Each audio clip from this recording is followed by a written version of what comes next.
Podcasting from beautiful Leesburg, Virginia. Welcome to the Music Educator podcast, bringing you tips, tricks, and practical advice that you can use tomorrow.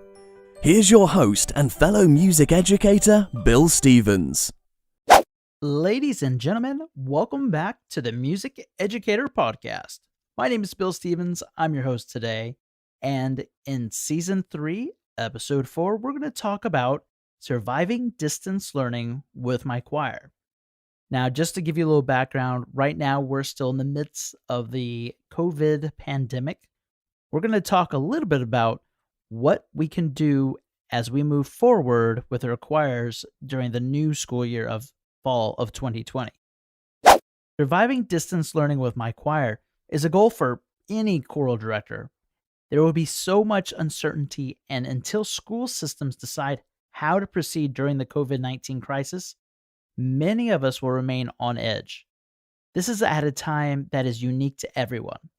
No single one person on this planet has experienced conditions quite like the ones associated with COVID-19.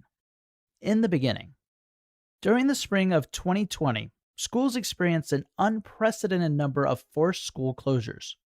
Choirs, bands, and orchestras were gearing up for their meatiest part of the school year. Now, these students and educators are lamenting on the loss of exciting experiences they could have had. Some directors and students try to keep strong with online recordings. Many just waited for the call to arms that never came.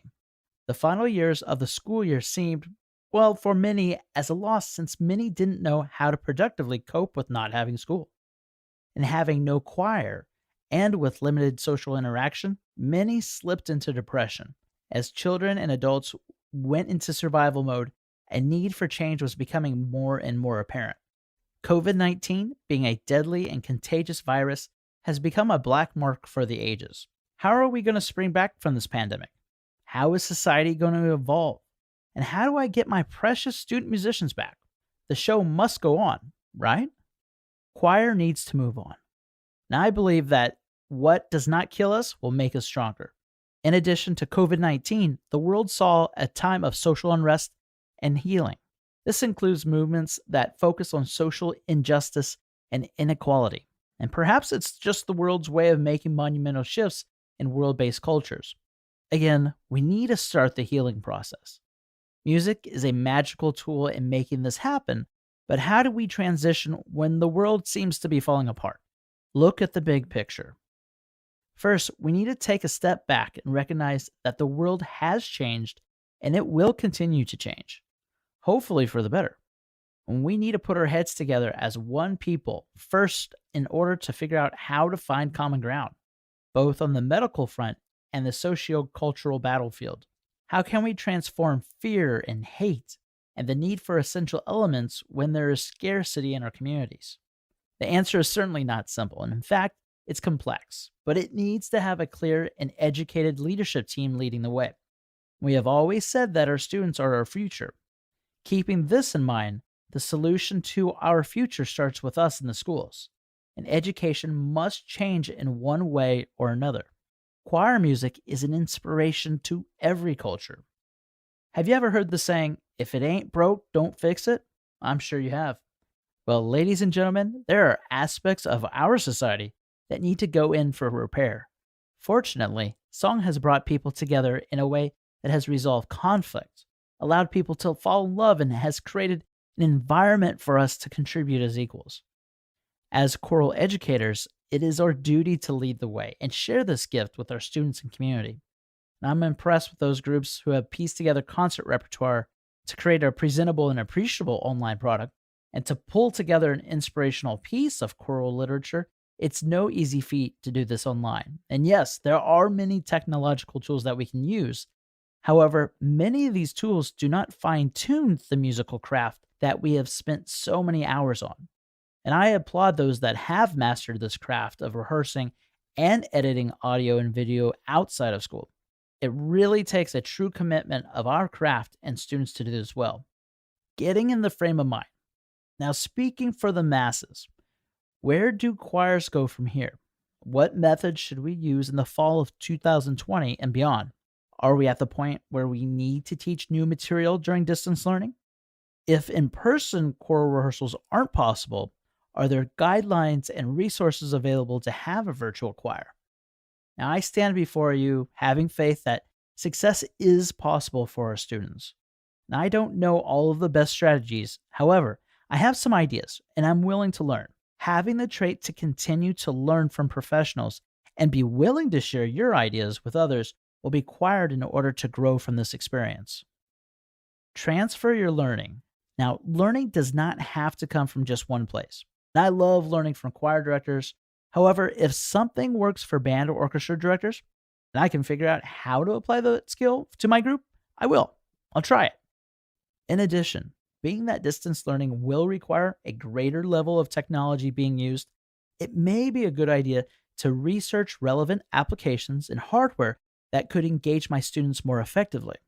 You see, there is a silver lining to our distance learning scenario if you're willing to utilize it. And ask yourself, how can I get more one-on-one time with my students? Save time doing the busy work? And how can I be sure I can hold my students to a level of performance excellence? Continue to learn as an educator, and you will have a well-planned and executed response to all of these questions. What works? I believe most choir directors will agree that face-to-face, in-class rehearsal is the most effective form of instruction. But we must face the facts. That is just not going to happen anytime soon. I know many music educators have a set routine and methodology that works for them. And unfortunately, COVID-19 is almost putting us back into year one in terms of comfort levels. Well, maybe not that far back. Fortunately, this past spring, many edtech companies have offered free or discounted products that will assist in our instruction. And these will certainly help us in our distance teaching. However, we are missing one paramount question that needs to be asked. Are we concerned about how we teach or for whom we are teaching for? Keep things student-centric. My best advice is to keep your instruction student-centric. In other words, what is best for your choir students. There are many more software programs out there than you actually need. I would recommend you just stick to a core set of software when you start teaching remotely. However, make it interesting by rotating what programs you use and do this often within a lesson. Just like different types of instruction, any one style of software gets boring if it's overused. Prioritize. First, let's prioritize what is important for a distance learning student musician. Firstly, there needs to be some form of electronic communication. A LMS is perfect for this, and you can mainstream this with all of your students.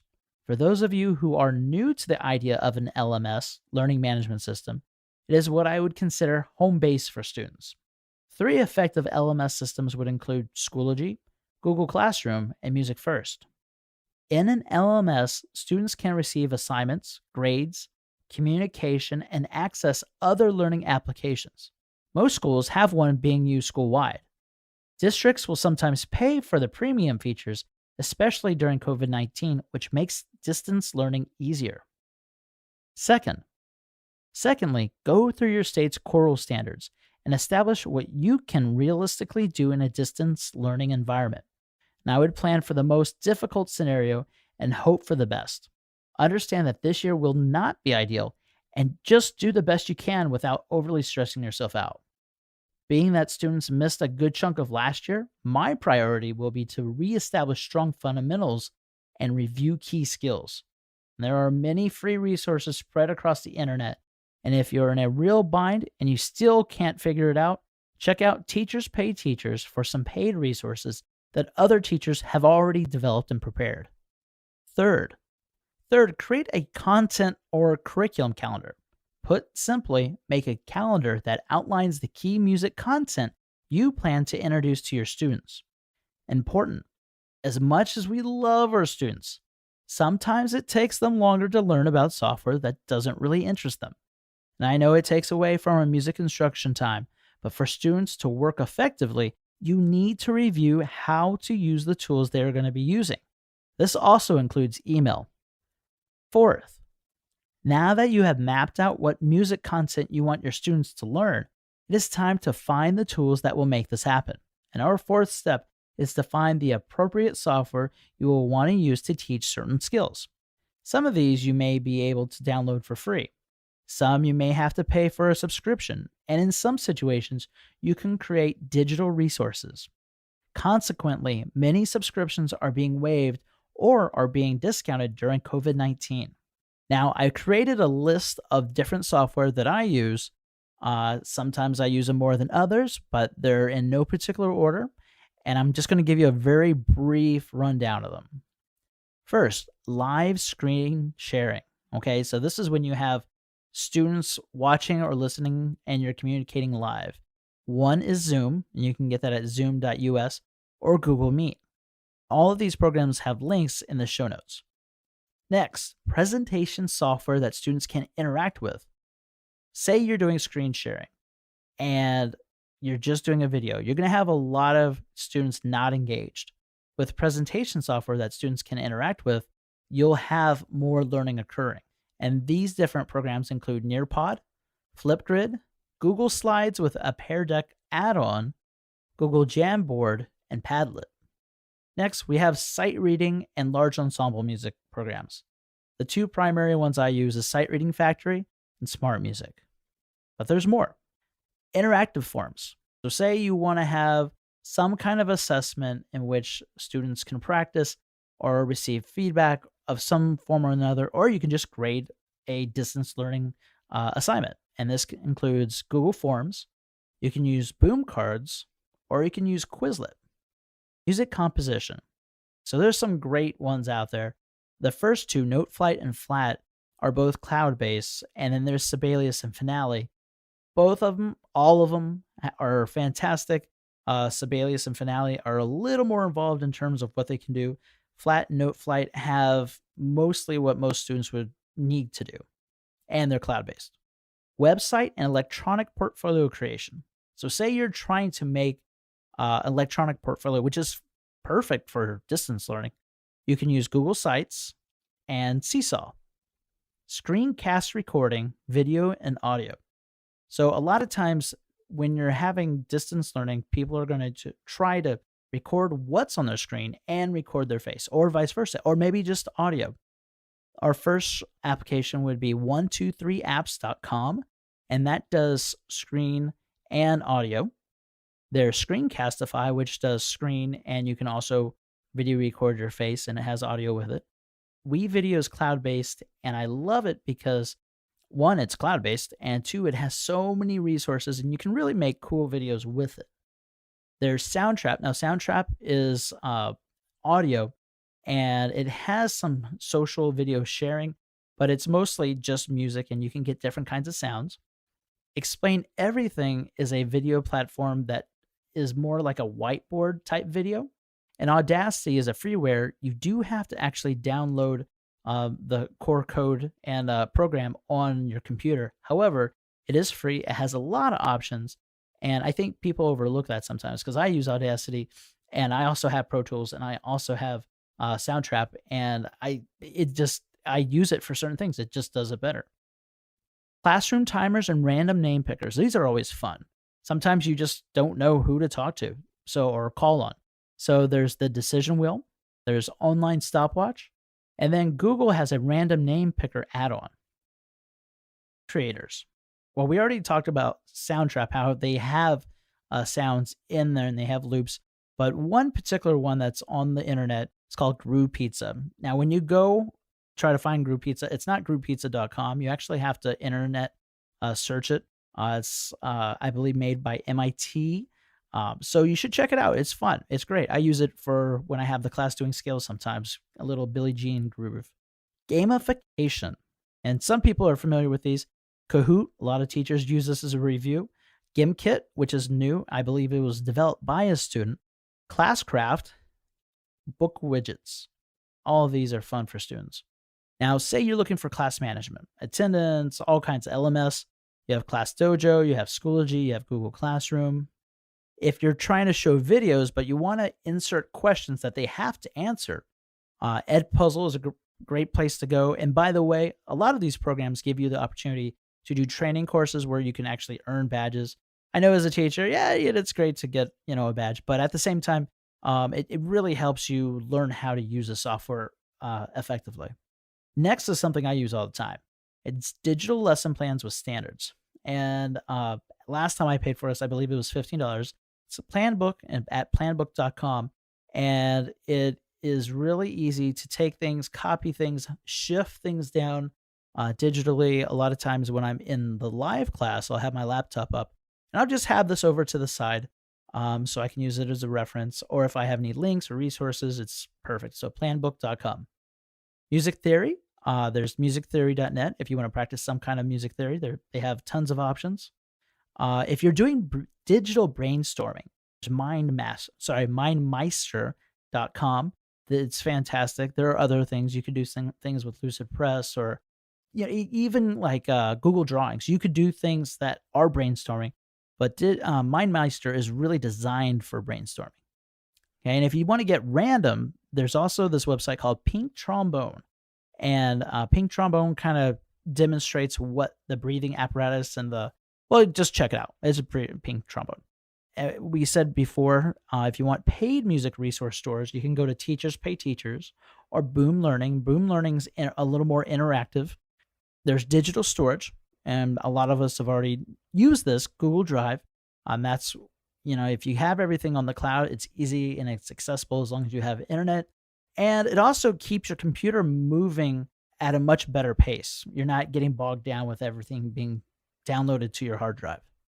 Another program is Image Background Remover. And I love this because a lot of times people put pictures or pictures of kids or, whatever. And this program, you upload the video and it takes out the background and it turns it into a PNG and it will blend in with whatever you put on top of it, or it just takes away the background altogether. It's great. Another cool photo tool is Pine. It's a photo blur, and it's Pine Tools, and it's the blur part of their site. And say there's sensitive information, you can always blur out that. Now, if you want to make infographics, so designs related to something you're studying, Easly, which is EASEL.ly. That's fantastic. Email.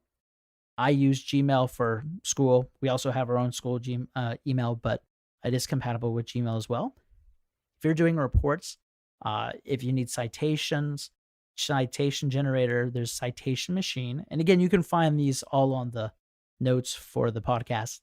And video, you can use YouTube or Vimeo, anything like that. So, distance learning instruction. The following list of programs is but a few online tools I use with my students. And there are many more options out there. However, remember to prioritize your teaching goals and objectives so you can hit the mark for your choirs. Personally, I would create a digital outline of a routine that an average COVID-19 distance learning day would look like and make side notes for what activities would appropriately align. If you have never used technology in your classroom, then you might find this process a little exhaustive, but with time, you'll know what tools fill your need.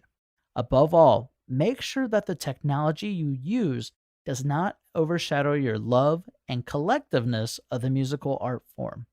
Schedule in time to reflect on what you have worked on, what didn't work, and your overall feelings of your distance lesson.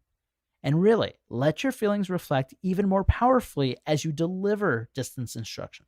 Strengthen your choral community. Provide your students a community worth belonging to.